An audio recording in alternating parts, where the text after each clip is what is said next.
चलें जी, बिस्मिल्लाहिर्रहमानिर्रहीम। अस्सलामु अलैकुम वरहमतुल्लाहि वबरकातुहू। उम्मीद करता हूँ आप सब लोग खैरियत के साथ होंगे और आपके रोज़े भी इंशाल्लाह अल्लाह के फजल से अच्छे गुजरेंगे। आज की इस वीडियो में इंशाल्लाह हम माइक्रो इकोनॉमिक्स के ऊपर बात करेंगे। जो पिछले लेक्चर में एक दो चीज़ें रह गई थी, उसको मज़ीद आगे कंटिन्यू करते हैं। तो उसमें सबसे पहले जो चीज़ थी कि पिछले लेक्चर में हम दो चीज़ें रह गई थी, जो यहाँ पे मैं समझता हूँ कि एग्जामिनेशन पॉइंट ऑफ व्यू से काफ़ी इंपॉर्टेंट है।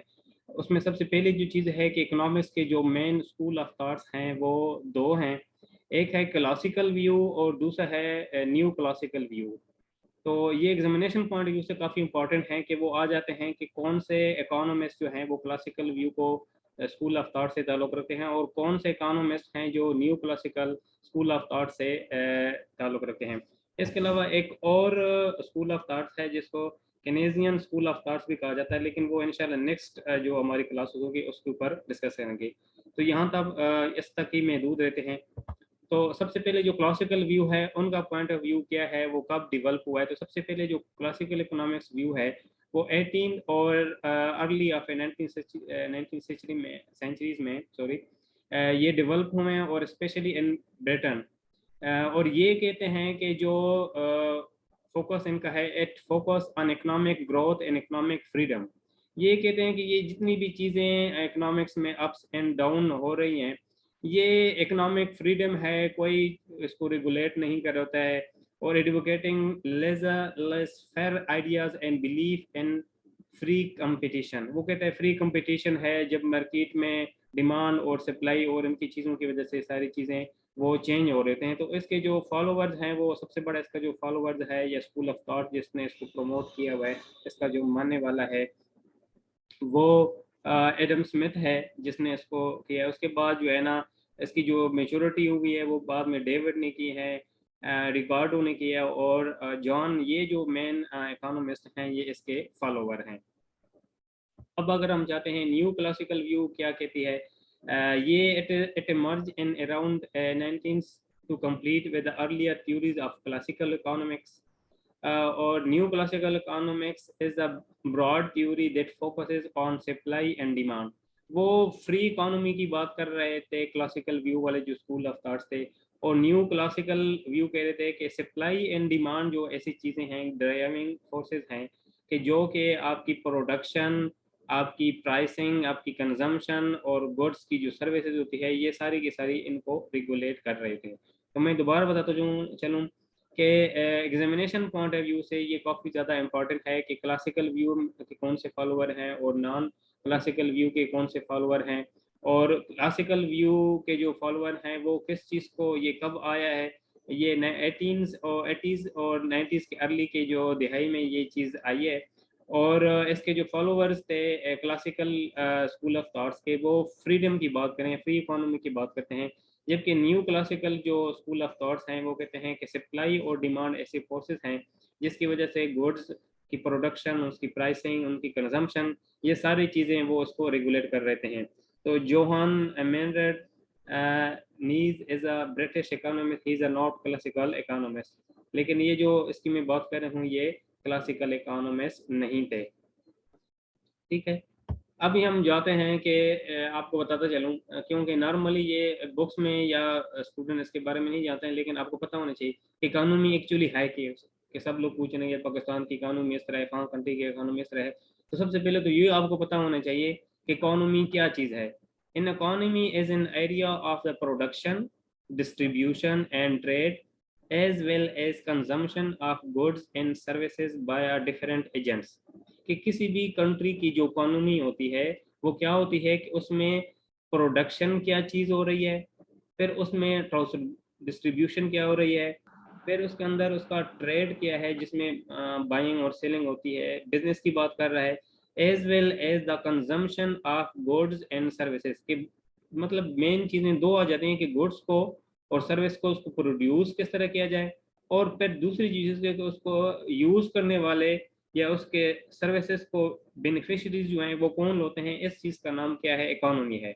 In general it is defined as a social domain that emphasizes that the practices practices के ऊपर फोकस कर रहा होता है, डिस्कोर्सेस के ऊपर फोकस कर रहा होता है, मटेरियल एक्सप्रेशन के ऊपर बात कर रहा होता है। डिस्कोर्सेस का मतलब होता है delivery associated with the production, usages and management of scarce resources. Scarce resources पैसे हम पहले वाले लेक्चर में भी हम ऑलरेडी डिस्कस कर चुके हैं, तो कि हमारे जो रिसोर्सेज हैं वो लिमिटेड हैं।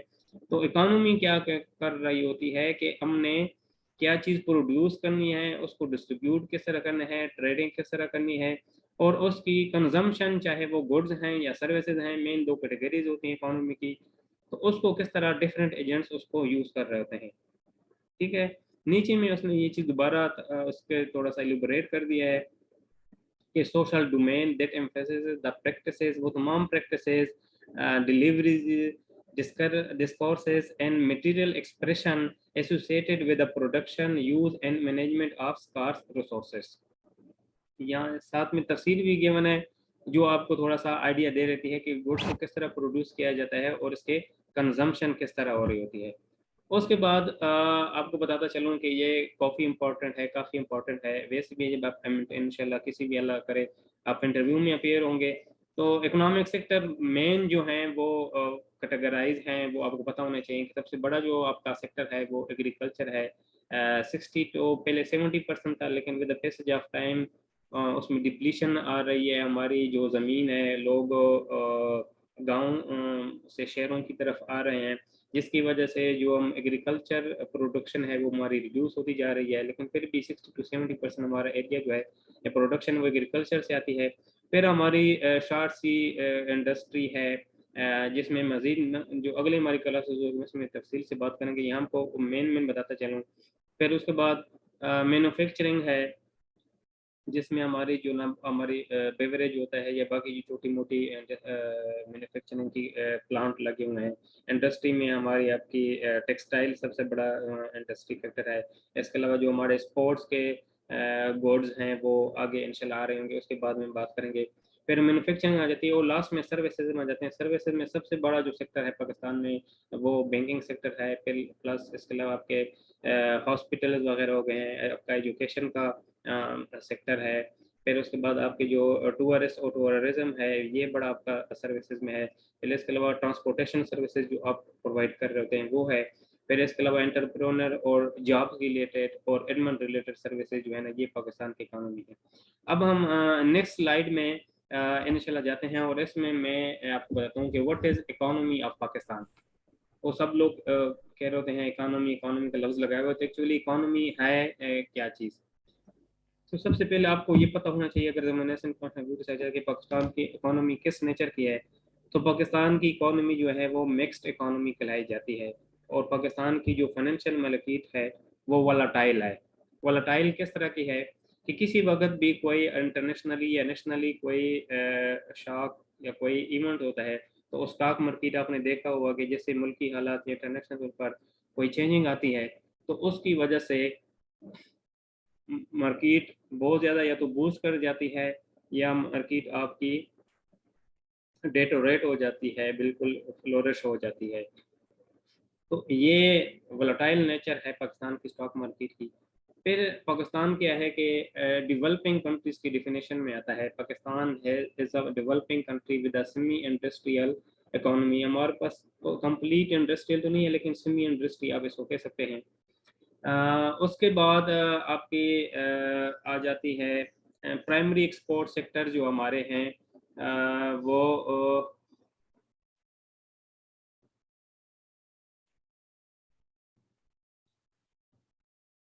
अच्छा, ये क्वेश्चन एक आया है कि जो डिफरेंस है मैन्युफैक्चरिंग में और वो इंशाल्लाह जो बाद में हम करेंगे। यहाँ पे मैं क्योंकि मेरा फोकस है कि बाकी चीज़ों में तो मैं कवर कर लूँ, अगर टाइम मिला तो फिर इसके ऊपर तफसील से मजीद से बात करेंगे।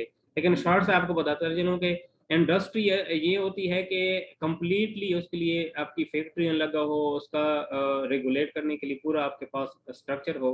जबकि मैन्युफैक्चरिंग में आप कोई भी छोटा अपने प्लांट लगाओगे, जिस तरह आप बेवरेज प्रोड्यूस कर रहे हैं या आपके जो लेकिन जो इंडस्ट्री है, जिस तरह आपने गैस के प्लांट लगाए हुए हैं, आपकी इलेक्ट्रिसिटी आपके पूरे के पूरे प्लांट लगे हुए हैं, या पावर पैनल बने लगे हुए हैं, या सोलर एनर्जी आप प्रोड्यूस कर रहे होते हैं, या डैम आपके होते हैं, तो ये एक्चुअली पूरी आपकी इंडस्ट्री होती है। जबकि मैन्युफैक्चरिंग में छोटे छोटे यूनिट भी आ जाते हैं कि कोई इंडिविजुअल को इसने कारखाना लगाया हुआ है, कोई सोलर सिस्टम लगाया हुआ है, कोई और चीज़ प्रोड्यूस कर रहा है, तो वो भी मैन्युफैक्चरिंग का पार्ट आता है। जबकि इंडस्ट्री कंप्लीटली उसका एक सेटअप होना चाहिए, वो उसके अंदर डिफाइन होना चाहिए। वो हम इंशाल्लाह अगली क्लास में चलेंगे तो फिर तफसील से बात होगी।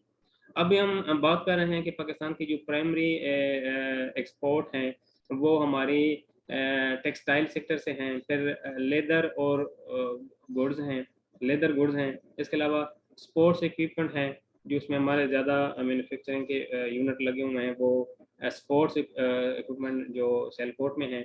इसके अलावा कुछ केमिकल्स भी हम एक्सपोर्ट करते हैं, और कारपेट और ड्रग्स वगैरह हम करते हैं। उसके बाद जो दूसरी चीज़ आ जाती है कि Pakistan economy has suffered and pass from internal political turmoil. का मतलब होता है कि कोई शाख्स आ जाए, कोई चीज़ चेंजिंग आ जाए, तो उसकी वजह से या रैपिडली, तो प्रीवियस ये हिस्ट्री रही है कि पाकिस्तान में कोई इकोनॉमिक चेंज आती है जिसकी वजह से पॉलिटिकल जो भी गवर्नमेंट होती है वो अपना टाइम पीरियड कंप्लीट नहीं करती है। करंटली भी आपको पता है कि जो प्रेजेंट गवर्नमेंट है वो अपना टाइम नहीं पूरा कर सकी है। प्रीवियस में भी यही हिस्ट्री चलती रही है कि जो भी पॉलिटिकल गवर्नमेंट आई है उसमें इंटरवेंशन रही है डिफरेंट एजेंसियों की, जिसकी वजह से, और पॉलिटिकल जो लोग हैं उनको खुद भी ये इंटरफेरेंस रही है, जिसकी वजह से वो अपना टाइम पीरियड कंप्लीट नहीं कर सकी। तो इंटरनल पॉलिटिक्स जो है वो इसकी वजह से इसकी वजह से इसकी इकोनॉमी काफ़ी श्रेड हुई है। टर्मोल का मतलब मैं दोबारा बताता हूँ कि कोई शख्स या कोई इवेंट का मतलब है जब आ जाता है। वैसे तो जलजला होता है, लेकिन जब इस सेंस में हम इसको बताते हैं तो इसका मतलब होता है कि कोई ऐसा पॉलिटिकल इवेंट, जिस तरह 9/11 का इवेंट हुआ था, तो उसको आप एक टर्मोल कह सकते हैं कि उसकी वजह टर्मोल की क्या चीज़ें चाहिए। उसके बाद जो हमारी पॉपुलेशन है, ये बड़ा प्रॉब्लम है कि हमारी जो पॉपुलेशन है वो बड़ी स्पीड से इंक्रीज कर रही है, और उस हिसाब से हम अपनी गुड्स और सर्विसेज प्रोड्यूस नहीं कर पा रहे हैं। उसके बाद ये है कि mix level of foreign investment, different जो हम फॉरेन इन्वेस्टमेंट है वो मिक्स नेचर की है। उसके बाद जो है कि what are the challenges for Pakistan economy. Pakistan is currently undergoing a process of economic liberalisation. कि पाकिस्तान चाह रहा है कि हम लिबरलाइजेशन की तरफ चले जाएं, जिसमें प्राइवेटाइजेशन है। जो भी गवर्नमेंट आती है वो कोशिश करती है कि वो जो हमारे गवर्नमेंट के सेक्टर हैं उनको प्राइवेटाइज प्राइवेटाइज करें। लेकिन प्राइवेटाइज करने के लिए जब सपोज वापडा जिस तरह है उसको प्राइवेटाइज करने की कोशिश की गई है, तो लोग उसके खिलाफ जो उसके एम्प्लॉयज़ हैं उनकी यूनियन इतनी स्ट्रांग है कि गवर्नमेंट को मजबूर होकर उस फैसले को पोस्टपोन करना पड़ जाता है। इसी तरह जिस तरह PIA को प्राइवेटाइज करने की कोशिश की गई थी, तो उस वक्त भी लोग एहतजाज में आ गए थे और उसको प्राइवेटाइज नहीं करने दिया गया था। इस तरह रेलवे की आप बात कर लें तो वहाँ पे भी यही प्रॉब्लम है। तो ये, लेकिन ये है कि ये चाहते हैं कि ताकि फॉरेन इन्वेस्टमेंट आ जाए, और इन सारी चीज़ों का मकसद जो है, एम जो है वो ये है कि attracting foreign investment and decreasing budget deficit. क्योंकि हमारा जो करंट अकाउंट है, जो बैलेंस ऑफ पेमेंट का चैप्टर होगा इसके अंदर इंशाल्लाह मैं आपको बताऊंगा। तो हमारे करंट जो अकाउंट है वो डिफिशिट में जा रहा है, जिसकी वजह से जो भी गवर्नमेंट आती है वो उनकी कोशिश यही होती है। अगर इससे पहले आप देख लें तो नवाज शरीफ की जब हुकूमत थी, और बेनजीर भुट्टो की हुकूमत थी, और उनकी इमरान खान की हुकूमत थी, हर गवर्नमेंट एक वन स्टेप चाहती है कि इसको प्राइवेटाइज किया जाए। जिस तरह पाकिस्तान स्टील मिल्स है उसको प्राइवेटाइज करने की कोशिश की गई थी। तो ये सारे जो हैं वो पाकिस्तानी इकोनॉमी के प्रॉब्लम कह सकते हैं या उसके चैलेंजेस कह सकते हैं। अभी हम जाते हैं नेक्स्ट स्लाइड पे कि ये काफ़ी इम्पोर्टेंट है। मैं दोबारा आपको बता दूं, पिछले जो MCQs मैंने आपके साथ शेयर किया था। अच्छा, ये दोबारा में हमें कोई चैट क्वेश्चन आ रहे हैं, लेकिन एट द लास्ट में हम ना इन इन चीज़ों को इंशाल्लाह डिस्कस करेंगे कि क्वेश्चन ये है कि प्राइवेटाइजेशन होगी तो क्या बेनिफिट्स होंगे। ये मैं थोड़ा सा शॉर्ट में बताता जाऊं कि जब आप गवर्नमेंट के इन्फ्लुएंस उसमें होते हैं, तो जो भी इदारा है वो उस तरह परफॉर्म नहीं कर रहा होता है जिस तरह उसको परफॉर्म करना चाहिए, क्योंकि उसको कंपटीशन ही नहीं होता है। जिस तरह पाकिस्तान में वापडा है, तो वापडा चाहे बिजली सस्ती पैदा करे, चाहे महंगी पैदा करे, तो उसका कोई कंपिटेटर नहीं है, उसको मोनोपोली हासिल है, तो उसकी मर्जी है वो जिस तरह पैदा करे। अब अगर कोई और कंपनी इसके कंपटीशन में आ जाए तो उसकी कोशिश होगी कि मैं अच्छी सर्विसेज प्रोवाइड करूं और कम कास्ट में लोगों को ऑफर करूं, ताकि मुझसे लोग ज़्यादा बिजली खरीदें। तो जाहिर है लोग क्या करेंगे, आपकी इकोनॉमी उससे बूस्ट होगी है। और जब फॉरनर जब स्पेशली इन्वेस्टमेंट लेके आते हैं, तो वो गवर्नमेंट ऑर्गेनाइजेशन में हेजिटेट कर रहे होते हैं, वो रिलेक्टेंट होते हैं कि वो गवर्नमेंट की किसी अनलेस के वो बहुत ही प्रॉफिटेबल ऑर्गेनाइजेशन हो। क्योंकि पाकिस्तान में आप कोई भी इदारा उठा के देख लें, वो नेगेटिव में जा रहा है। आप पाकिस्तान रेलवे को देख लें, पीआईए को देख लें, ओजीडीसी को देख लें, आप वापडा को देख लें, आप सुई गैस को देख लें, उनके खर्चे पूरे नहीं होते हैं। तो यही एक वो मकसद होता है गवर्नमेंट का कि उसको प्राइवेटाइज किया जाए। जिस तरह पाकिस्तान ने रेलवे ने कोशिश की कि उसको प्राइवेटाइज किया जाए और चंद गाड़ियां चला दी हैं। अब अनफॉर्चुनेटली हमारी पाकिस्तान कम्युनिटी में जो लोग होते हैं वो उस चीज़ को कामयाब नहीं होने देते हैं। अब वो जो गाड़ियां प्राइवेटाइज हुई हैं उनको नाकाम करने के लिए उन गाड़ियों को जानबूझकर मुख्तलिफ स्टेशनों पे डिले करवाया जाता है, ताकि वो लेट पे पहुंचे और उसका जो इमेज एक डेवलप हो वो डेवलप ना हो।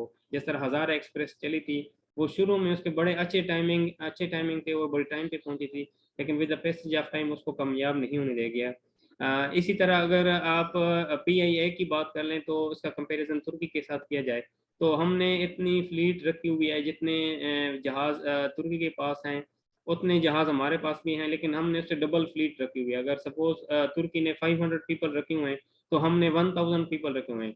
अब जब एक चीज़ को 500 लोग चला सकते हैं और उसकी जगह अपने आपने 1000 लोग रख लें, तो ज़ाहिर है उनको सैलरी देनी होगी, उनके बाकी खर्चात होंगे, तो ज़ाहिर है आपके रेवेन्यू में कुछ नहीं बचेगा। तो ये प्रॉब्लम होते हैं कि जब आप चीज़ों को प्राइवेटाइज कर देते हैं तो मार्केट में कंपटीशन बन जाता है, और कंपटीशन की वजह से आपकी रेवेन्यू ज़्यादा जनरेट होता है और आपकी कॉस्ट ज़्यादा उनकी कम होती है। तो ये एक बड़ा फैक्टर होता है कि जो गवर्नमेंट चाहती है। अब ये हम जाते हैं fundamentals problem of an economy. किसी भी इकोनॉमी के जो फंडामेंटल प्रॉब्लम्स वो नंबर में 6 हैं, और ये आप लोगों को पता होना चाहिए एग्जामिनेशन पॉइंट ऑफ व्यू से। जो लास्ट मैंने आपके साथ एमसीक्यूज शेयर किया था, उसमें भी ये 4 1 ऑफ 4 इनमें से पूछे गए थे कि ये फंडामेंटल प्रॉब्लम है कि नहीं है। अब आपका कंसेप्ट क्लियर हो, ये चीज़ें आपको पता हों, तो जिस तरह का मर्जी आपके पास सवाल आ जाए तो आप उसको रिस्पॉन्ड कर सकते हैं।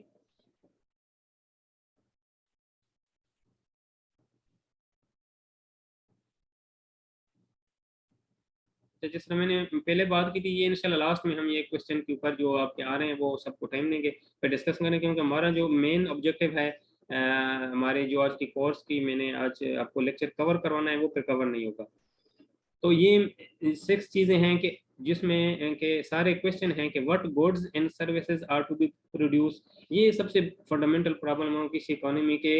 हमने गुड्स और सर्विसेज तो प्रोड्यूस करनी है, लेकिन वो कौन कौन सी गुड्स और सर्विसेज जो है ना वो हमने प्रोड्यूस करनी है। तो ये डिपेंड कर रहा है कि आपके कंट्री का स्ट्रक्चर क्या है, आपकी कंट्री क्या एग्रीकल्चर बेस्ड है, क्या आपकी जो इकोनॉमी है वो इंडस्ट्रियल बेस्ड है, क्या आपकी इकोनॉमी जो है वो मैन्युफैक्चरिंग बेस्ड है, क्या आपकी कंट्री में लेटेस्ट आपके पास रिजर्व्स हैं, माइंस हैं, जिसकी बेस पे आप चल रहे होते हैं, या कोई आपकी कंट्री में आपके अच्छे टूरिस्ट स्पॉट्स हैं, या आपके पास अच्छे कैलिबर वाले जहीन किस्म के लोग अवेलेबल हैं।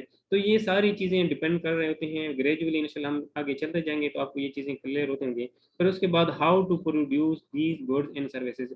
फर्स्ट जो चीज़ में आपने आइडेंटिफाई करना है कि मैंने गुड्स और सर्विसेज क्या प्रोड्यूस करनी है। सेकंड में आप जाता है कि how to produce these goods and services, कि इन गुड्स और सर्विसेज को आपने किस तरह प्रोड्यूस करना है।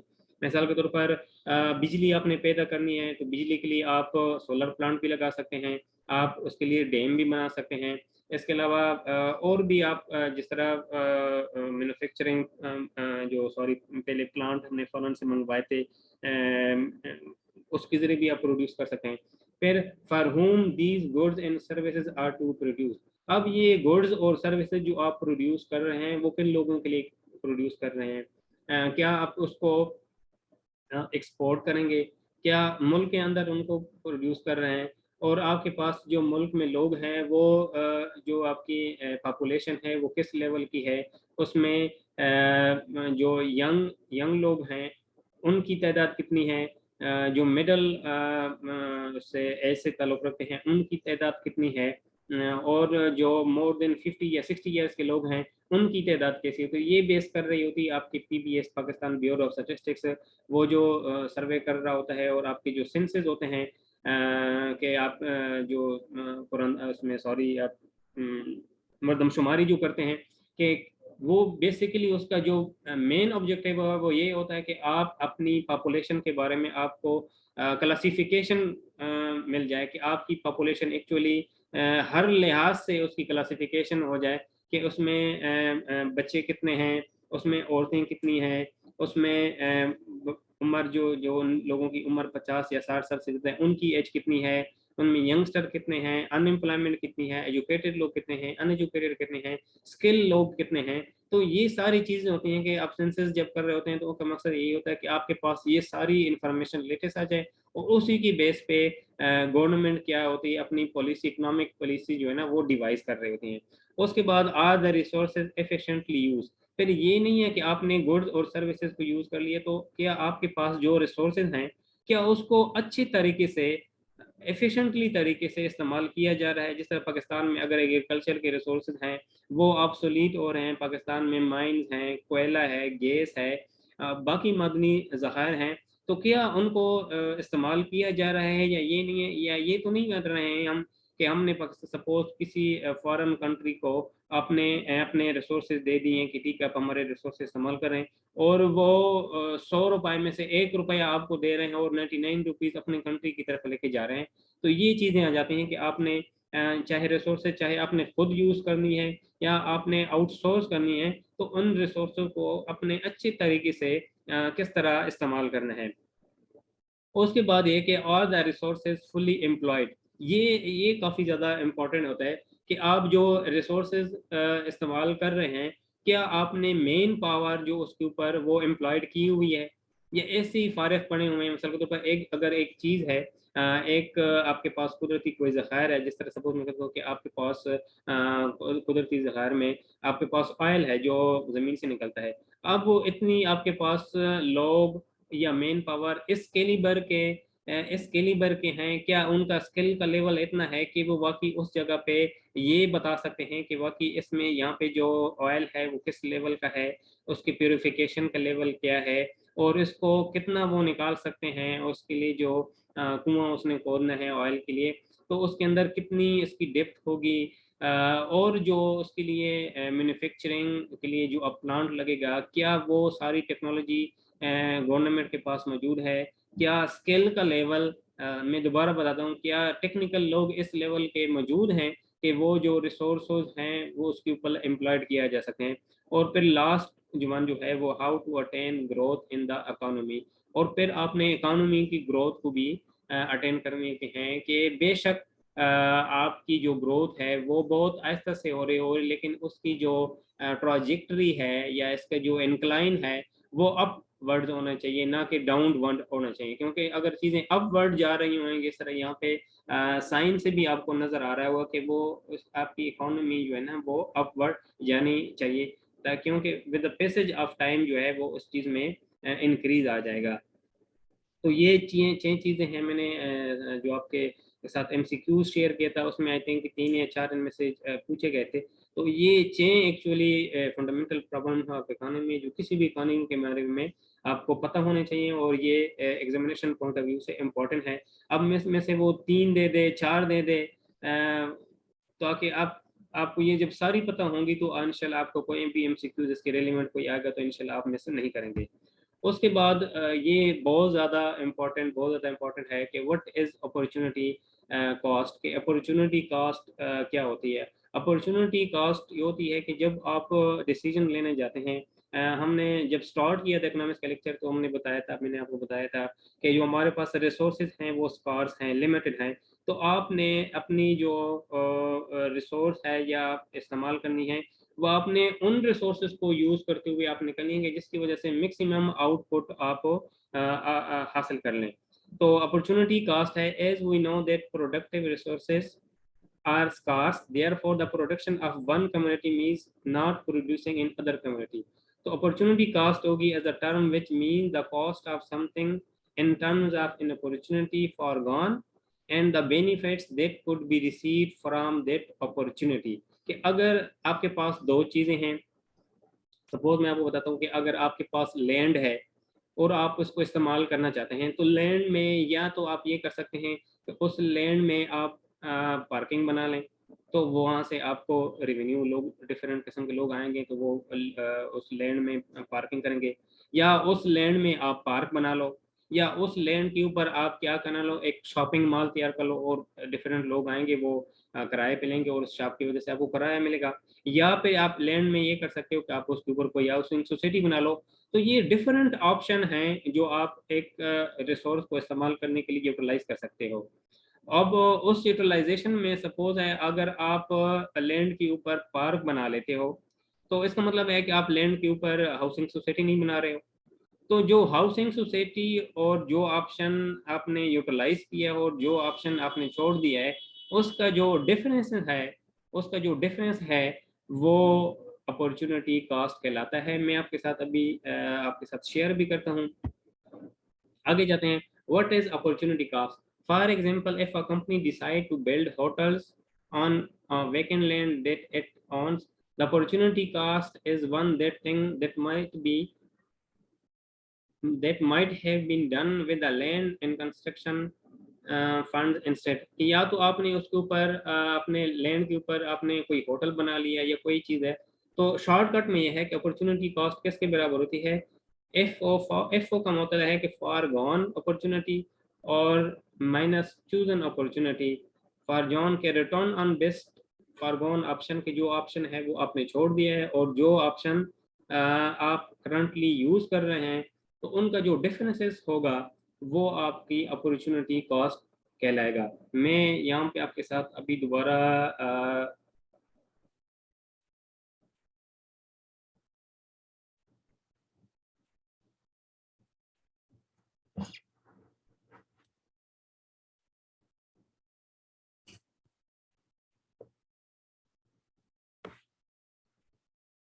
अपॉर्चुनिटी कॉस्ट का फार्मूला क्या हुआ कि आप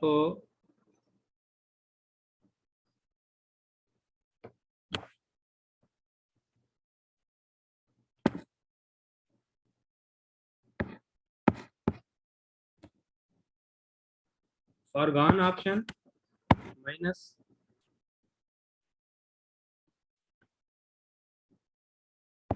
चूज ऑप्शन, तो इन दोनों का जो डिफरेंस होता है वो क्या कहलाता है? अपॉर्चुनिटी कॉस्ट कहलाता है। वो क्या होता है? Opportunity cost.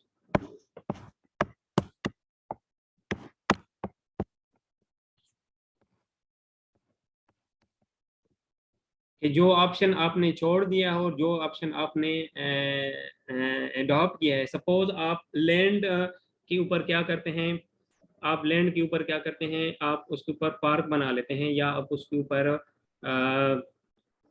सपोज उसमें आप कर देते हैं, पार्किंग बना लेते हैं, ठीक है। तो पार्किंग से सपोज आपको जो रेवेन्यू हासिल होने वाला है, जो पार्किंग से आपको रेवेन्यू हासिल होने वाला है, सपोज आपको आ रहा है। अब अगर इसी ऑप्शन को आप क्या करते कि आप उसकी जगह होटल बना लेते, या उसकी जगह ये हमने ऑप्शन किया कि हमने उसके ऊपर क्या किया, हमने उसके अंदर पार्किंग बना ली है।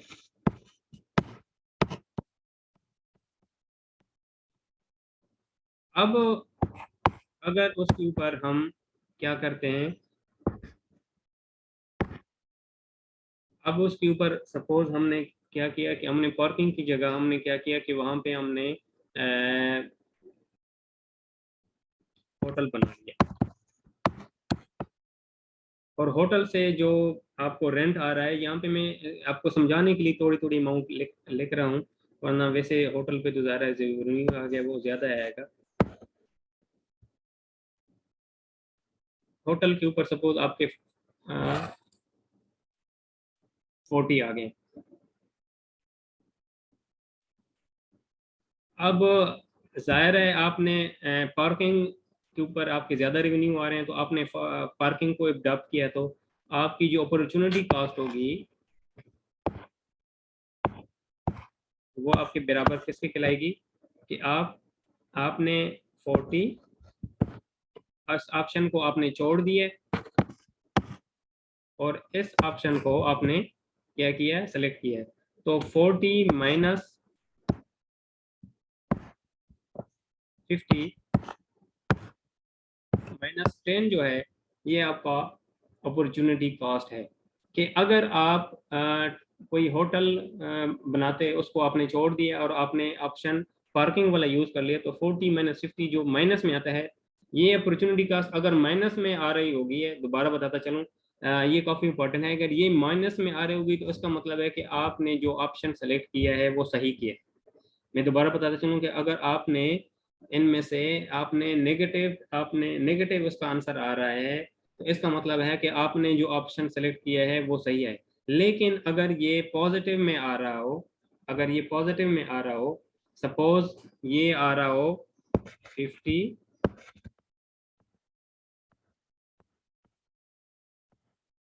माइनस 40 और ये आ रहा हो पॉजिटिव में, तो इसका मतलब है कि ये जो आपने ऑप्शन सेलेक्ट किया है वो फेवरेबल नहीं है।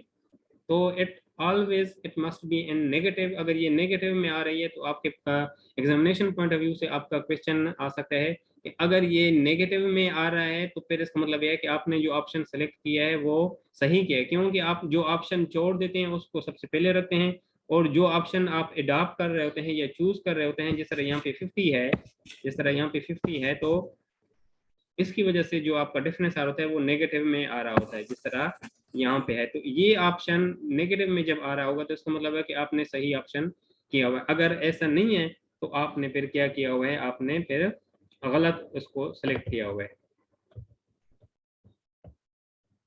अभी हम दोबारा अपनी स्लाइडों की तरफ जाते हैं, जहाँ पे ठीक है।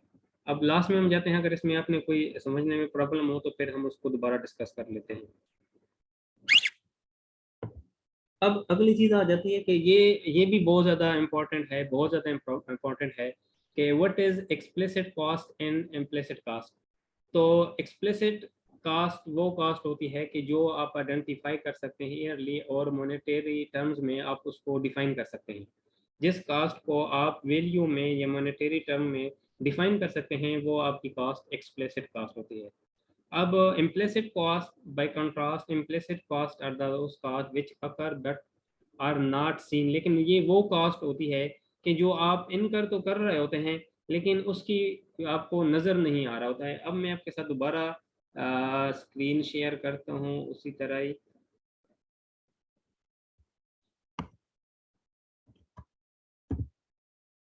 अब सपोज आप मार्केट में जाते हो, आप सपोज मार्केट में जाते हो और आपने गुड्स लेनी है, आपने जानी है, और मार्केट में आप क्या कर रहे हैं, आप मार्केट में जाने और आपने गुड्स लेनी है। अब गुड्स में से सपोज जिस तरह रमज़ान का महीना चल रहा है तो आपने, मैं आपको बता देता हूँ कि आप फ्रूट लेने जा रहे हैं। तो फ्रूट में आप बाज़ार में जाते हो और आप एप्पल लेते हो सपोज।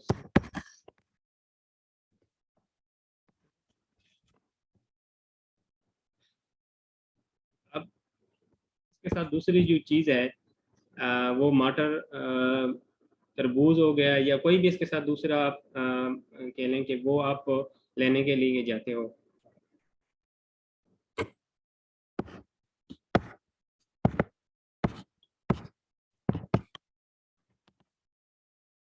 ठीक है। अब जो एप्पल 1 kg है वो सपोज 200 है, और वाटरमेलन है वो 70 का है, ये 100 का कर लें, ठीक है। अब अपॉर्चुनिटी ये है कि आप एक चीज़ को छोड़ के दूसरी चीज़ को ले लेते हैं, ठीक है। तो जाहिर है एज ए इकोनॉमिस्ट आप क्या डिसीजन लेंगे कि आप एप्पल की बजाय वाटरमेलन लेंगे, ठीक है। और वाटरमेलन इसे लेंगे कि उसकी प्राइस कम है। तो ये तो एक चीज़ हो गई कि इसकी जो 200 रुपीज़ एक की है और 100 रुपीज़, ये जो दोनों मॉनेटरी टर्म्स में आपने डिफाइन कर दिए हैं, ये आपकी कौन से कास्ट हो गए हैं, ये आपकी एक्सप्लिसिट कास्ट हो गई, ये आपकी क्या हो गई हैं,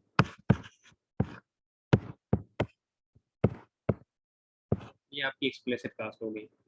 लेकिन लेकिन अब इम्प्लिसिट कास्ट क्या चीज़ है, मैं यहाँ पे डिफाइन कर देता हूँ।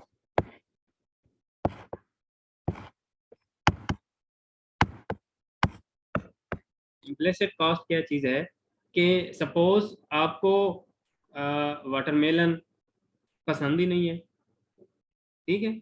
अब वाटरमेलन आपको पसंद नहीं है, लेकिन मजबूरी है कि आप ले रहे हैं कि उसकी कॉस्ट कम है।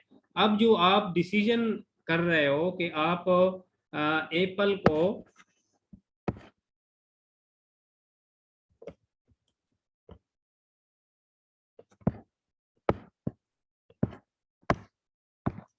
को आप छोड़ रहे हो और क्या कर रहे हो, अडॉप्ट कर रहे हो, वाटरमेलन को अडॉप्ट कर रहे हो, तो जाहिर है आप सेक्रीफाइस कर रहे हो। और किस चीज़ का सेक्रीफाइस कर रहे हो कि आपकी जो डिज़ायर है, आपकी जो ख्वाहिश है वो कंप्लीट नहीं हो रही है, आपकी जो डिज़ायर है वो मीट नहीं हो रही है। तो आप दोनों में से कंप्रोमाइज़ कर रहे हो, अपनी ख्वाहिश को छोड़ देते हो लेकिन वाटरमेलन का सेलेक्ट करते हो। तो ये जो आपकी डिज़ायर है जो कि नज़र नहीं आती नॉर्मली, कि आप मॉनेटरी में जब आपकी विश या डिज़ायर,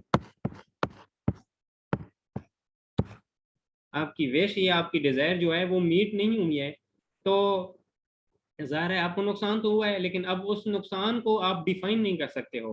तो यहाँ पे सिंपली ये मतलब है कि जो चीज़ें आप डिफाइन कर सकते हो मॉनेटरी टर्म्स के अंदर, वो आपकी एक्सप्लिसिट कास्ट होती है। और जो चीज़ों को आप डिफाइन नहीं कर सकते हो और वो होती हैं लेकिन वो नज़र नहीं आती, जिस तरह मैंने आपकी डिज़ायर की बात की, आपकी विश की बात की है कि आपकी विश पूरी नहीं हुई है क्योंकि आपको वाटरमेलन नहीं, आपको एप्पल पसंद थे, लेकिन आपने आपने डिसीजन लिया, वाटरमेलन को सिलेक्ट कर लिया, आपने एप्पल नहीं लिए। तो ये जो डिफरेंसेस आया है और उसकी वजह से आपकी जो विश है वो पूरी नहीं हुई, तो जो आपको नुकसान ये हुआ, ये वो इसकी ये इम्प्लिसिट बात कहलाती है। अब दोबारा हम अपने लेक्चर की तरफ जाते हैं। ये इम्पोर्टेंट, काफ़ी इम्पोर्टेंट है एग्जामिनेशन पॉइंट ऑफ व्यू से, ये और ये आपसे पूछा जा सकता है। अभी हम अगले आगे जाते हैं। वो आपसे बता सकते हैं कि ये इसमें एक्सप्लिसिट कॉस्ट क्या है और इम्प्लिसिट कॉस्ट क्या है। तो एक्सप्लिसिट कॉस्ट वो है जिसको मॉनेटरी टर्म में आप डिफाइन कर सकते हो, और इम्प्लिसिट कॉस्ट जो है ना, वो कॉस्ट होती है जिसको आप डिफाइन नहीं कर सकते, वो अकर हो रही होती है लेकिन उसकी मेयरमेंट आप नहीं कर सकते हो। उसके बाद हमारा अगला टॉपिक शुरू हो जाता है डिमांड। और डिमांड की अगले लिस्ट ही है, वो भी काफ़ी ज़्यादा इंपॉर्टेंट है। अगर आप प्लीज़ आपकी कंसंट्रेशन लेफ्ट रही है तो दोबारा प्लीज़ आप वापस आ जाएं अपने लेक्चर की तरफ हो, थोड़ा सा बंदे की कंसंट्रेशन डिवर्ट हो जाती है। तो डिमांड आप लोगों को पता ही होगा, मैं दोबारा थोड़ा सा आपकी रिफ्रेशर कर लेता हूँ कि demand means desire to have a commodity backed by enough money to pay for the good demanded.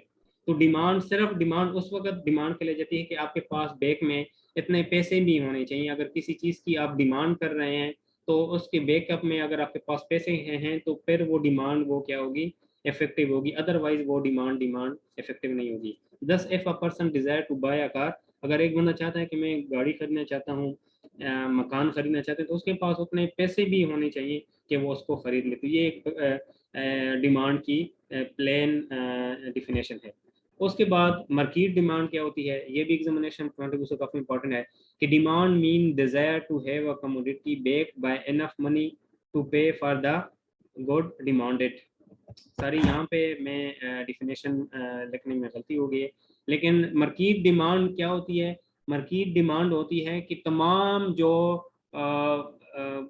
Different person ए है, पर्सन बी है, मैं आपके साथ शेयर करता हूँ, ये वही चीज़ दोबारा रिपीट हुई है। हाँ, ये वाली आ गई। Market demand is the total sum of demands of all individual consumers who purchase the commodity in the market. कि जो मार्केट डिमांड होती है वो सम होती है, टोटल होती है, total of the demands of all the individual consumers who purchase the commodity in the market. Suppose customer A, consumer A है, बी है, सी है, डी है, ई, एफ, तो उन सब की जो डिमांड होगी किसी एक मार्केट के अंदर, और मार्केट डिफरेंट क्या हो सकती हैं, वो पेरिशेबल गुड्स की मार्केट हो सकती है, वो कंप्यूटर की मार्केट हो सकती है, वो कोई और मैन्युफैक्चरिंग की मार्केट हो सकती है। तो जितने भी मार्केट्स में जब कंज्यूमर जाते हैं तो उन कंज्यूमर की डिमांड को अगर आप सम अप कर लें तो वो मार्केट डिमांड कहलाती है।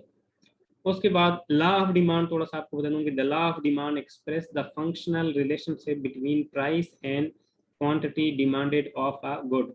और ये आपको यहाँ पे एग्जामिनेशन पॉइंट ऑफ व्यू से बताता चलूँ कि अगर आपसे कोई भी पूछ जाए कि डिमांड फंक्शन जो है वो प्राइस और डिमांड का आपस में फंक्शन है और इनका ताल्लुक जो है वो इनवर्सली प्रोपोर्शनल है, डायरेक्टली प्रोपोर्शनल का ताल्लुक जो है वो सप्लाई ऑफ सप्लाई में है, जबकि लॉ ऑफ डिमांड में जो फंक्शन है उसमें ये इसका जो रिलेशनशिप है डिमांड और प्राइस का वो इनवर्सली प्रोपोर्शनल है। यहाँ पे मैं आपको थोड़ा सा स्क्रीन पे शेयर भी कर देता हूँ कि आपने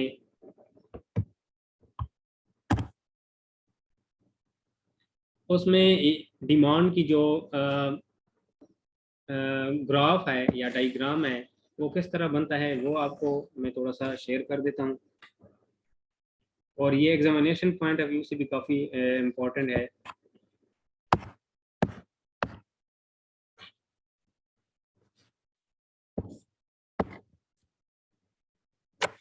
यहाँ पे मैं प्राइस जो हॉरिजॉन्टल वर्टिकल है इसको मैं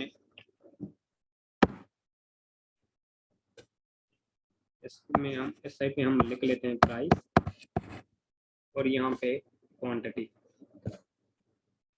यहाँ पे हम क्या लिख लेते हैं, इसको मैं शार्ट लिखते हैं। और ये है 1 2 3 4 5 एंड सो ऑन, ये 6। इस तरह प्राइस यहाँ पे 1 2 3 4 और ये 5। अब सपोज अगर चीज़ की प्राइस यहाँ पे 4 रुपीज़ है तो लोग उसकी जो डिमांड कर रहे थे वो ये कर रहे हैं। फिर अगर इसकी प्राइस 3 होती है तो फिर डिमांड ये होती है, और फिर ये यूँ होती है और यूँ।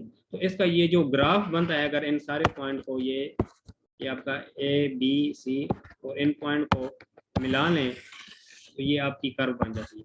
अब क्वेश्चन क्या आता है एग्जामिनेशन में? क्वेश्चन ये आता है कि ये जो डिमांड और प्राइस का कर्व बनता है ये राइट टू लेफ्ट और टॉप टू बॉटम, इसका ये नॉर्मली जो कर्व होता है इसका ये पैटर्न होता है। तो एग्जामिनेशन पॉइंट ऑफ व्यू से आपसे पूछ सकते हैं कि जो डिमांड और प्राइस का ग्राफ होता है या उसका जो कर्व बनता है वो नॉर्मली क्या उसकी होती है, वो पूछ सकता है। डिफरेंट पूछ सकता है कि लेफ्ट टू राइट होता है, बॉटम टू टॉप होता है, टॉप टू बॉटम होता है। तो आपको पता होना चाहिए कि जो फंक्शन है, डिमांड फंक्शन है, मैं दोबारा यहाँ पे लिख भी लेता हूँ कि आपका जो डिमांड होता है ये राइट टू लेफ्ट होता है। ये देखें, राइट से लेफ्ट ये मूव करता है,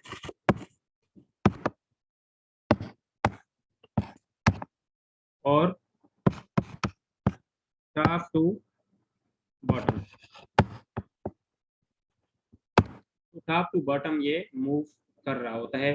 और इनका जो रिलेशनशिप होता है वो इनवर्सली होता है। रिलेशनशिप क्या होता है,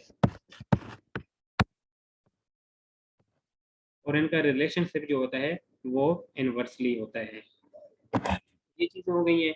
अब दोबारा वापस आते हैं दोबारा आपसे गुजारिश करता हूँ कि ये जो हम अभी बात करने वाले हैं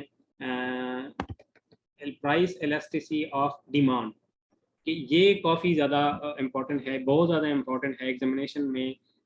दो प्राइस इलास्टिसिटी ऑफ डिमांड है, और अगले हम इंशाल्लाह जो सप्लाई के रिलेटेड इसका प्रिंसिपल है उसके बारे में बात करेंगे। यहाँ पे आपको बताते चलूँ कि इलास्टिसिटी रफली means responsiveness, what response demand of a commodity shows when there is either increase or decrease in its price is explained with the help of elasticity। कि उसमें यहाँ पे फिगर से भी या जो पिक्चर्स है वहाँ से भी आप देख सकते हैं कि उसके अंदर लचक कितनी है, उसके अंदर इलास्टिसिटी कितनी है। तो उसका जो फार्मूला है वो है प्राइस चेंज एंड डिमांड और divided by price change and price. के डिमांड में जो percentage change and demand divide by percentage change and price, कि परसेंटेज में कितनी चेंजिंग डिमांड आई है और परसेंटेज चेंज इन प्राइस, इन दोनों में क्या रिलेशनशिप है। अब अगर एग्जामिनेशन पॉइंट ऑफ व्यू से जो क्वेश्चन आ जाता है वो काफ़ी ज़्यादा इंपॉर्टेंट है, बहुत ज़्यादा इंपॉर्टेंट है। दोबारा आपको याद दिलाता हूँ, अगर आपकी कंसंट्रेशन प्लीज़ लेफ्ट राइट है तो वापस आ जाएं। यहाँ पे मैं आपको बताता चलूँ कि प्रॉब्लम क्या होता है कि स्टूडेंट्स को जिस तरह लास्ट टाइम ये FIA में असिस्टेंट का लेक्चर था, तो उन्होंने कहा था कि परसेंटेज इंक्रीज जो आया है वो आप मालूम करें। तो वो स्टूडेंट को ये नहीं पता चलता कि मैंने परसेंटेज इंक्रीज या डिक्रीज वो किस तरह मालूम करनी है। तो मैं यहाँ पे आपको फार्मूला बताता हूँ कि आपने परसेंटेज इंक्रीज या डिक्रीज जो है ना वो किस तरह मालूम करनी है। सपोज एक चीज़ की प्राइस जो है, एक चीज़ की प्राइस वो पहले अब थी 50 थी,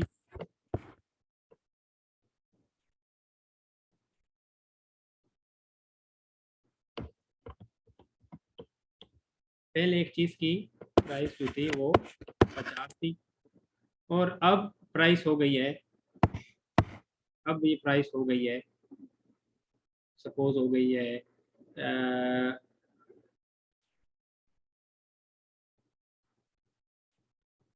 40 हो गई है। नहीं, इसको मैं बता देता हूँ कि 100 हो गई है। अब अपने परसेंटेज चेंज जो है ना वो किस तरह निकलनी है। परसेंटेज चेंज का फार्मूला जो है, परसेंटेज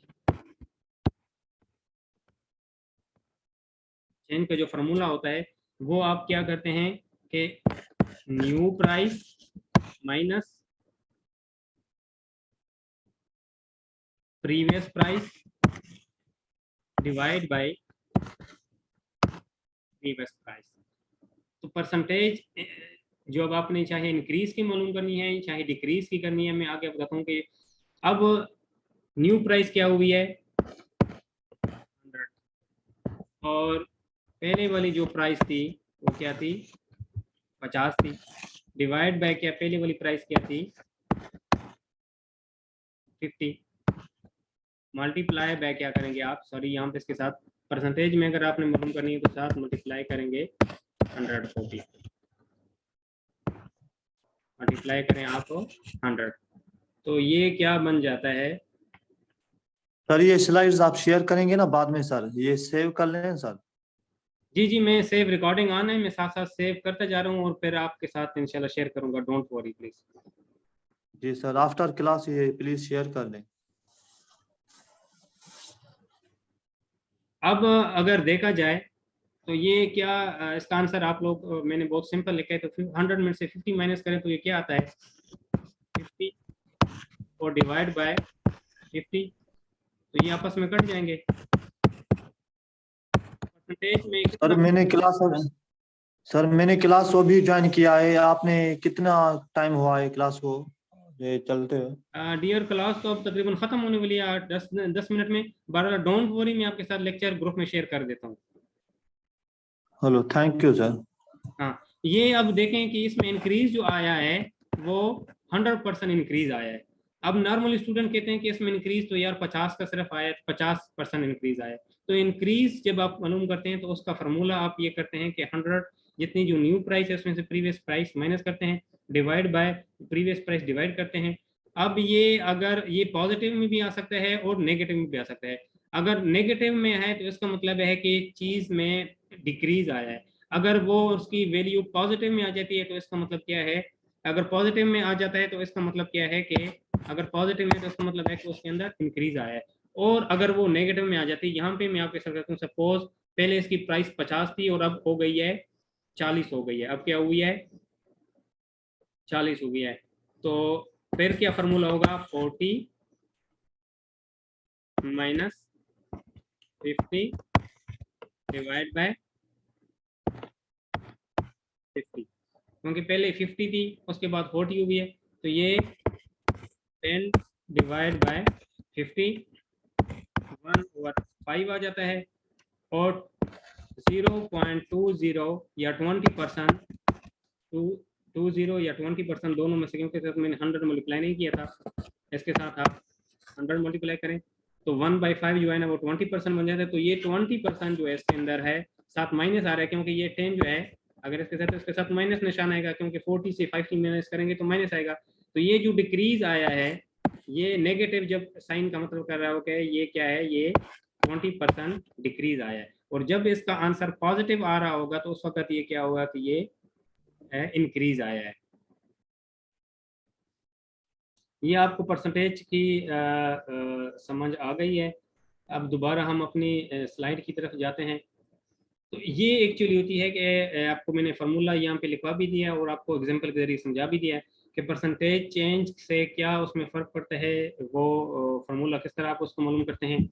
अब उसकी ये भी बहुत ज़्यादा दोबारा आप लोगों के पास यही याद रखूँगा कि आप थोड़ा सा कंसंट्रेट रखें कि ये जो डिफरेंट 5 कंडीशन हैं या आप काइंड कह सकते हैं या केसेस कह सकते हैं, ये बहुत ज़्यादा इंपॉर्टेंट है एग्जामिनेशन पॉइंट ऑफ व्यू से कि 5 कंडीशन आ सकती हैं इलेक्ट्रिसिटी के परफेक्टली इनएलास्टिक डिमांड के आपकी जो प्राइस में चेंजिंग आ रही है, डिमांड में कोई चेंज नहीं आती है। ये नॉर्मली उन प्रोडक्ट्स में आता है कि जो कि आपकी ज़रूरियात के मुताबिक आपकी ज़रूरत की होती हैं, बेसिक नीड्स में होती हैं। सपोज जिस तरह आपका आटा है, आटा चाहे जितना भी महंगा हो जाए तो उन लोगों ने तो रोटी खानी है, तो प्राइस आप फिर भी थोड़ा बहुत चेंज आता है, लेकिन आप कह सकते हैं कि ये अनरियलिस्टिक डिमांड है कि अगर प्राइस में चेंजिंग आ जाती है, चाहे वो सपोज 1500 से 2000 और 2000 से 3000 मन भी हो जाए आपका आटा, तो लोगों ने, क्योंकि हम जो स्पेशली एशियंस हैं हम रोटी खाने के आदी हैं, तो हमने रोटी ही खानी है, तो इसकी डिमांड आप कह सकते हैं कि उसकी वजह से चीज़ जो है ना वो अनरियलिस्टिक है। फिर unrealistic or less than unit realistic, फिर ये होती है कि जो है ना उसकी डिमांड जो है ना वो होती है लेकिन यूनिट से कम होती है। Unrealistic or less than unit realistic demand के उसमें भी अगली जो मैं इंशाल्लाह आपको एग्जांपल दूंगा वो मैं इस तरह आपको समझाऊंगा, लेकिन यहाँ पे भी क्योंकि टाइम शॉर्ट हो गया, नमाज का टाइम हो रहा है, खत्म करते हैं। फिर इस तरह एक डिमांड वो होती है unitary realistic demand. Unitary realistic demand होती है कि जब दोनों में फ़र्क निकाला जाता है तो वो 1 आता है, मतलब उनका दोनों का फ़र्क जो आता है वो 1 आता है। 1 का मतलब ये आता है कि जितनी डिमांड प्राइस में चेंजिंग आ रही है उतनी डिमांड में चेंज आ रही है। जब दोनों में सेम रेशियो से इंक्रीज या डिक्रीज आ रही होती है तो उस वक्त क्या होता है, ये 1 के बराबर होता है। इस तरह मोर देन यूनिट इलास्टिक, तो 1 से ज़्यादा भी हो सकती हैं, 1 से क्या होती हैं, ज़्यादा भी हो सकते हैं। और फिर थर्ड जो फिफ्थ सारी वो है परफेक्टली इलास्टिक डिमांड, कि अगर आपकी प्राइस में कोई चेंजिंग आ जाए और उसकी वजह से प्राइस में आपकी चेंजिंग की वजह से डिमांड में बहुत ज़्यादा चेंज आ जाए तो वो परफेक्टली इलास्टिक डिमांड कहलाती है। वो क्या कहलाती है, परफेक्टली इलास्टिक डिमांड कहलाती है। मैं आपको थोड़ा सा प्लीज़ दोबारा समझा भी देता हूँ यहाँ पे, इसमें कौन सी कंडीशन पहले सबसे पहले होती की है, सबसे पहले जो है वो अनइलास्टिक। अनइलास्टिक का मतलब यह है कि उसमें कोई फर्क नहीं पड़ता है कि अगर आपकी परसेंटेज चेंज जो होती है, आपकी जो परसेंटेज चेंज होती है एंड प्राइस, और आपकी परसेंटेज चेंज जो होती है, फार्मूला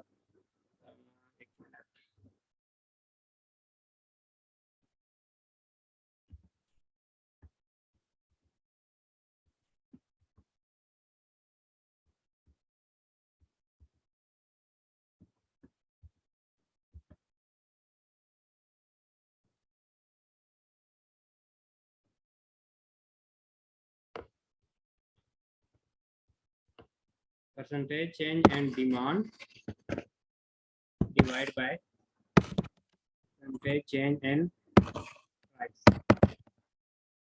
अनरियलिस्टिक ये होगी कि डिमांड प्राइस में चेंजिंग की वजह से डिमांड में कोई तब्दीली ना आए, तो उस वक्त क्या होगा, अनरियलिस्टिक डिमांड होगा कि उस वक्त ये ऐसी चीज़ें हैं जिसकी वजह से उसमें कोई चेंजिंग नहीं होती है। फिर ये तो आपकी हमारी होगी फर्स्ट कंडीशन। फिर ये हो सकती है कि ये लेस देन 1 हो सकती है, यानी इसकी जो आप मेजरमेंट, जो मैंने आपको फार्मूला बताया है, आपको फार्मूला बताया है, सॉरी ये जो फार्मूला होगा यहाँ पे 700 नहीं लेकर जाएगा, लेकिन जो आप इंक्रीज और डिक्रीज मालूम करेंगे तो वहाँ पे आप परसेंटेज में अगर मालूम करना चाहते हैं तो वहाँ पे मालूम कर सकते हैं।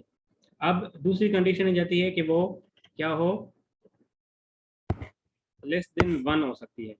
और फिर तीसरी कंडीशन क्या हो सकती है कि 1 के बराबर हो, कि वो डिमांड क्या होगी, ये फार्मूले के मुताबिक उसकी डिमांड क्या होगी, 1 के बराबर होगी। और 4 क्या होगी कि वो ग्रेटर देन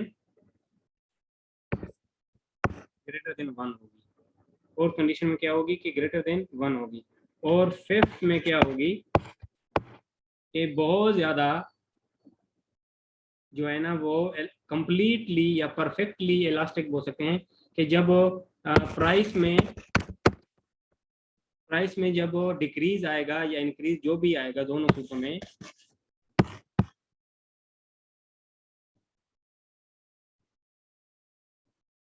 तो उसकी वजह से जो डिमांड में अप्स एंड डाउन आएगा वो बहुत ज़्यादा आएगा। मतलब पर अगर प्राइस में 1 यूनिट की चेंज आती है या 1000 की चेंज आती है तो डिमांड में बहुत ज़्यादा चेंज आ जाएगी, या इंक्रीज होगी या डिक्रीज होगी।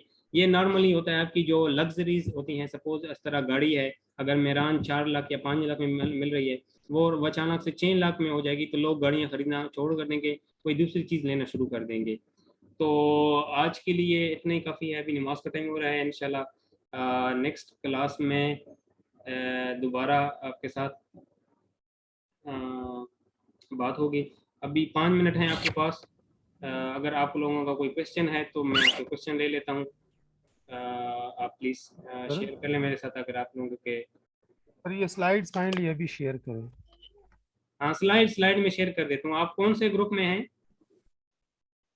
सर इसी ग्रुप में है ना जिसमें ये लिंक शेयर होता है सर। ठीक है, मैं शेयर कर देता हूँ सर, क्योंकि हम 5-6 जो ग्रुप हैं वो उसके अंदर वो कर रहे होते हैं। तो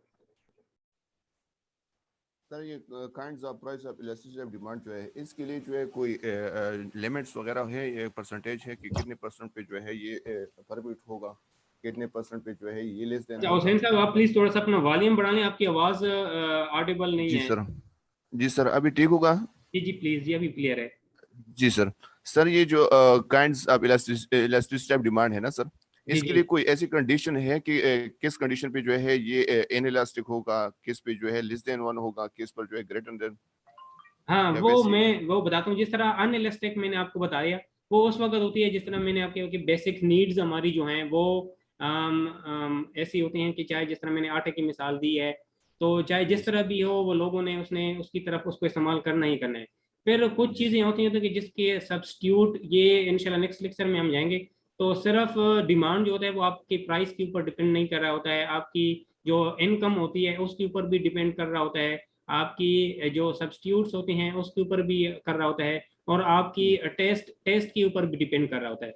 सपोज अगर एक बंदी की इसके लिए सर कोई मैथमेटिकली इसकी कोई कंडीशन है कि इतना परसेंट हो तो ये इनइलास्टिक होगा? नहीं मैथमेटिकली फिर नहीं है। मैथमेटिकली कंडीशन जो मैंने आपको बता दी है वो 2 सूरतों में है कि बिल्कुल या तो परफेक्टली इलास्टिक हो कि एक चीज की वजह से बहुत ज्यादा चीज चेंज हो रही है, जब आपसे क्वेश्चन पूछा जाएगा तो वहाँ पे मैथमेटिकली आपके पास कोई नहीं पूछा जाएगा, बताया जाएगा कि एक चीज़ की वजह चेंज की वजह से वो चीज़ बिल्कुल बहुत ज़्यादा बढ़ जाती है, या उसका यूनिट लेवल का है तो उस वक्त उसकी इलास्टिसिटी क्या है, या उसकी चीज़ में चेंज अप्स एंड डाउन हो रहा है तो उसमें क्या चीज़ फर्क है, ये पूछा जाएगा। लेकिन मैं यहाँ पे आपको, ताकि किसी भी एंगल से वो आपसे क्वेश्चन कर ले तो आपको पता हो। फिर कुछ चीज़ें मैं आपको बताता चलूँ कि वो ज़्यादा टॉलरेट नहीं, थोड़ी सी टॉलरेट होती है। सपोज मैं आपको बता देता हूँ कि जिस तरह दूध है, अब दूध के बगैर गुजारा हो जाता है, लेकिन जिस तरह पिछले दिनों में कराची में या मुख्तलिफ जगहों पे दूध की कीमत बहुत ज़्यादा बढ़ गई थी तो लोगों ने खरीदना छोड़ दिया था। इस तरह मैंने टमाटर की मैं आपको बात करता हूँ तो टमाटर जिस तरह पिछले दिनों में 150, आजकल भी जिस तरह चढ़ा हुआ है, या 250 में एक दफ़ा पहुंच गया था जब पिछले साल सैलाब आए थे या कोई इस तरह सिचुएशन हुई थी, तो लोगों ने टमाटर की जगह दही को इस्तेमाल करना शुरू कर दिया था। तो ये चीज़ थी कि अब लोगों ने उसको डिक्रीज किया, लेकिन एक लेवल तक वो लोग उसको करते हैं। जब उसकी प्राइस बहुत ज़्यादा बढ़ जाती है तो लोग उस चीज़ का इस्तेमाल छोड़ करके सब्स्टिट्यूट की तरफ चले जाते हैं। ठीक है, अब मैं ये इसी तरह मिसाल कर दूंगी, लेकिन ये मैथमेटिकल में ऐसा कोई ऐसी चीज़ नहीं है कि आप उसको डिफाइन कर सकें। इसी तरह जो है आपकी राइस की मैं बात कर लूँ, अब राइस पे भी ये है कि गुजारा चल जाता है, लेकिन रोटी जिस तरह हम एशियन हम कहते हैं हमने रोटी लाजमी करनी है, चावल भी चलेगा, लेकिन कुछ लोग होते हैं वो उसको प्रेफर कर रहे होते हैं। अब चावल में भी अगर प्राइस में बहुत ज़्यादा चेंज हो जाएंगे तो लोग कम तो कर देंगे लेकिन बिल्कुल उसको नहीं छोड़ेंगे, तो ये सेकंड कैटेगरी में आ जाता है। और थर्ड कैटेगरी में वो चीज़ आ जाती है कि जिसकी वजह से उसकी मतलब इक्वल होती हैं। अगर उसकी कीमत ज़्यादा होती है तो लोग उसको नहीं खरीदते हैं, जैसी कीमत कम होती है तो उसको लोग खरीदते हैं। उसमें आपके नॉर्मल जो बाकी आपकी चीज़ें हैं वो आ जाना शुरू हो जाते हैं। जिस तरह मैंने दूध वगैरह की एग्जांपल आपके साथ, दूध भी खैर उस कैटेगरी में नहीं आ जाता है, लेकिन आप बाकी कोई ऐसी चीज़ कह सकते हैं जिस तरह मिठाई है, आपकी डिज़ायर है या उसे आप मीट कर पा रहे हैं, लेकिन अगर एक बहुत ज़्यादा बढ़ जाती है तो लोग उसको खरीदना छोड़ कर देते हैं। लोग कहते हैं लाजमी तो नहीं है कि हमने, जिस तरह चीनी है, लेकिन चीनी का भी हमारा टेस्ट डेवलप हुआ कि हम कहते हैं हमने हर सूरत में चीनी खरीदनी है। तो ये चीज़ है, लेकिन मैथमेटिकली मैं आपको दोबारा बता देता हूँ। और अभी क्योंकि टाइम खत्म हो रहा है तो मैं कोशिश कर रहा हूँ कि कंक्लूड कर जाऊँ। नेक्स्ट क्लासेज में अगर इसके ऊपर मजीद आपका कोई क्यूरी है तो मैं आपके साथ शेयर कर लेता हूँ। जी sir, thank sir you so आज मच तो सर। 2 क्लास होने थे ना सर? दूसरी हाँ क्लास ज़ाहिर है वो शहजाद साहब हैं, वो इंशाल्लाह आपके साथ शेयर करने की। अभी ये मेरी बहन है, ये मेरे ख्याल में कुछ पूछना चाह रही हैं तो मैं उनको मौका देता हूँ वो क्या पूछना चाह रही है। सर दूसरा क्लास कब शुरू होगा? आज तो 2 क्लास है, सर ने बताया वो यार था आपके साथ सरदार शेयर कर साहब। देंगे प्लीज़। ये अभी इस क्लास के जो है ना उसकी प्रॉब्लम सुनने ले लेता हूँ। वो क्लास इंशाल्लाह अभी नमाज की ब्रेक हो रही है, वो शायद 1:30 या 2 बजे जो भी होते हैं वो शहजाद साहब या जायद साहब वो अनाउंस कर देंगे।